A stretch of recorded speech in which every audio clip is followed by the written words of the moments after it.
এবং তাকে হাতল দিয়ে আঘাত করার চেষ্টা করেন, উনি পানি বেঁচে যায়। উনি সহ আরো 3-4 জন শিক্ষক শারীরিকভাবে হ্যারাসমেন্ট হন। আমরা চাই এই হোসেনপুর সরকারি মডেল পাইলট স্কুল অ্যান্ড কলেজকে শিক্ষার পরিবেশ ফিরিয়ে দিতে। আমরা শিক্ষার পরিবেশ চাই।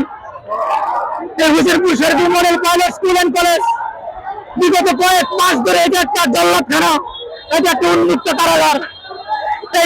এখানে প্রতিনিয়ত বহিরাগত মানুষদের দ্বারা, বহিরাগত ছাত্রদের দ্বারা আমরা শিক্ষক সহ ছাত্রছাত্রীরা বিভিন্ন ভাবে লাঞ্ছিত হচ্ছি।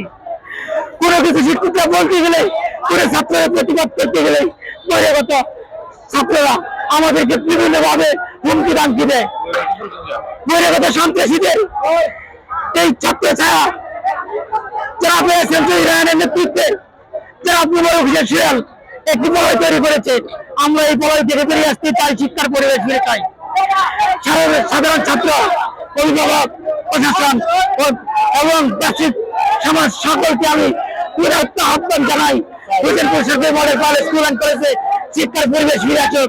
এই উন্মুক্ত কারাগার পরিবেশ শিক্ষা বান্ধব হোক, এই জল্লাদখানা শিক্ষা বান্ধব হোক। সর্বোপরি আমরা ভারপ্রাপ্ত প্রধান শিক্ষক, স্কুল অ্যান্ড কলেজে ভারপ্রাপ্ত প্রধান শিক্ষক কোনো পদ নাই। উনি ক্ষমতার অপব্যবহার করে বিগত আমলে এই পদ ক্রিয়েট করেন এবং তিনি ভারপ্রাপ্ত প্রধান শিক্ষক হন।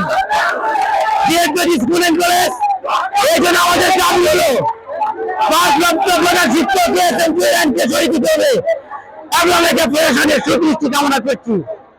স্কুল অ্যান্ড কলেজে ভারপ্রাপ্ত প্রধান শিক্ষক থাকতে পারে না।